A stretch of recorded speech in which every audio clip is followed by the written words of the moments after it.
ED 2014 से जो ED का प्रारूप बदला है, ईडी शक्तिशाली तब भी थी, आज भी है, लेकिन उस शक्ति का उपयोग आप किस लिए करते हैं? सही कामों के लिए करते हैं, गलत कामों के लिए करते हैं? यदि ईडी का उपयोग आपने बदले की भावना से की, ईडी का उपयोग आपने अपने विरोधियों को चुप करने में किया, तो फिर ये गलत है। और ये आरोप मैं नहीं कह रहा हूँ। हाल ही में M3M जो बिल्डर है, उनके केस में ईडी को लेकर सर्वोच्च न्यायालय का जो बोपन्ना साहब का बेंच था, उन्होंने ये टिप्पणियां नहीं की, ये निर्देश दिए हैं कि ईडी प्रामाणिकता से, ट्रांसपेरेंसी के साथ करे काम, निरपेक्षता से करे और ईडी बदले की भावना से काम ना करे।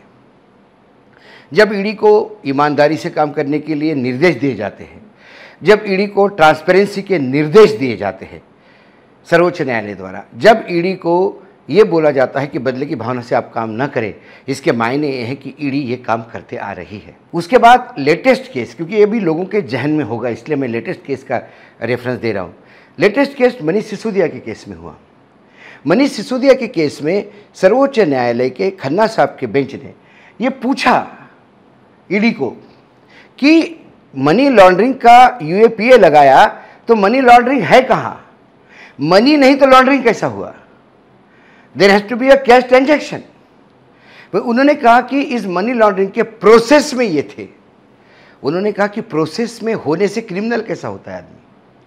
फिर सर्वोच्च न्यायालय ने दलील दी, यदि कोई किसी को किडनैप करता है और फिरौती की रकम मांगता है, वह फिरौती नहीं पहुंचने के बाद भी, पैसे का लेन देन नहीं होने के बाद भी, kidnapping itself is a crime, इसलिए वो प्रोसेस भी क्रिमिनल हो जाता है। लेकिन यहाँ पे उन्होंने एक शराब की नीति पास की। अब जब भी कोई नीति पास होती है, सर्वोच्च न्यायालय ने कहा कि इससे कुछ लोग दुखी होते हैं, कुछ लोग सुखी होते हैं। जो दुखी होते हैं वो लॉबिंग करते हैं, वो प्रेशराइज करते हैं। तो यदि उनके कहने से यदि हम ये काम करने लगे तो देश में कोई भी सरकार कोई नीति बनाएगी नहीं, क्योंकि कोई भी नीति के दो पहलू होते हैं। उन्होंने कहा कि वेयर इज मनी। आपने कहा 100 करोड़ गोवा में। गोवा में पैसे किसी और के पास, खर्चा किसी और ने किया, किसी और के लिए किया, मिला किसी और को। मनीष सिसोदिया कहाँ है? उन्होंने कहा कि ये तो मेरे पास जमानत के लिए आए हैं। यदि ये ट्रायल कोर्ट में पहले दिन, जिस दिन क्रॉस एग्जामिनेशन हो जाएगा, उस दिन तो ये केस फ्लॉप हो जाएगा। इसके मायने ये है कि मनीष सिसोदिया जो इतने दिन से जेल में हैं, उनके खिलाफ कोई प्रूफ ही नहीं है।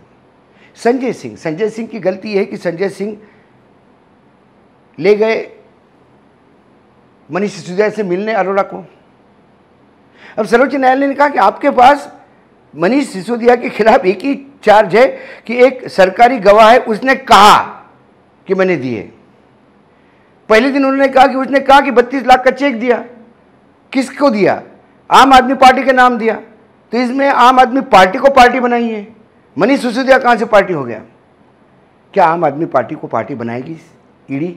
बहुत दूर की कौड़ी लगती है, क्योंकि यदि ईडी ने आम आदमी पार्टी को पार्टी बनाया तो इस देश में एक भी राजनीतिक दल नहीं है जो ईडी के रडार पे नहीं आ सकते और वो पार्टी नहीं बन सकते। क्योंकि जो इलेक्टोरल बॉन्ड अपने लिए है वो किससे लिए, ये भी सामने लाना पड़ेगा। और जो इलेक्टोरल बॉन्ड अपने लिए है, उसके एवज में उस ठेकेदार को क्या काम दिया? उसने रिश्वत के तौर पे तो आपको नहीं दिए। ये जब सारी चीज़ें खुल के बाहर आएगी तो ये पेंडोरा बॉक्स खुलेगा। मुझे नहीं लगता कि ईडी ऐसा करेगी।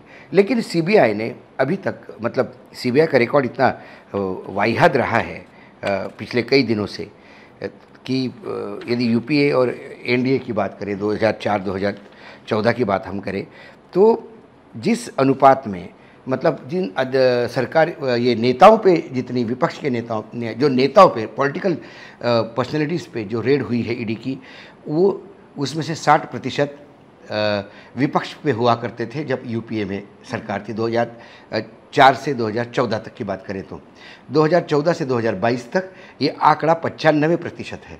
मतलब 95% आपको विपक्ष के ही लोग मिलते हैं। ईडी का रेट प्रोसिक्यूशन का बहुत ही वाहियात है। ईडी हज़ारों जगह पे दबिश देती है, उसके बाद चार्जशीट बनती है, कुछ 6-7-8 हज़ार पे दबिश दी, चार्जशीट बनी, रेड की चार्जशीट बनी तो 4-5 हज़ार पे, केस जाते हैं 25 और उसमें से फिर 2-3 लोगों को सज़ा होती है। फिर वो भी लो प्रोफाइल केसेस है, उसमें कोई हाई प्रोफाइल केसेस नहीं है।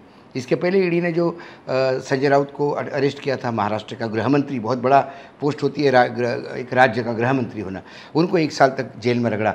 जब उनको छोड़ा, जब उनकी ज़मानत मिली, तब भी न्यायालय ने यही टिप्पणी की थी कि ईडी का केस कहाँ बनता है। महाराष्ट्र में तो बहुत हास्यास्पद था, उनके ऊपर आरोप लगा रहे थे 100 करोड़ की वसूली का, इन्वेस्टिगेशन हुआ 9 करोड़ का, चार्जशीट में जो उन पर आरोप लगे वो 1 करोड़ 40 लाख के। तो ये ईडी की बेबसी दिखती है कि ईडी जो सर्वोच्च न्यायालय और विभिन्न न्यायालय से तो लताड़ खा रही है, जो जूते खा रही है, वो इसीलिए खा रही है क्योंकि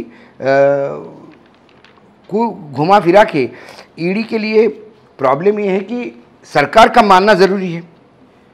अब समझ में आता है कि ईडी के संजय मिश्रा के लिए सरकार क्यों बार बार गुहार लगा रही थी सर्वोच्च न्यायालय में, क्योंकि आपको ऐसे अधिकारी चाहिए ईडी में जो आपका आदेश आंख बंद करके माने।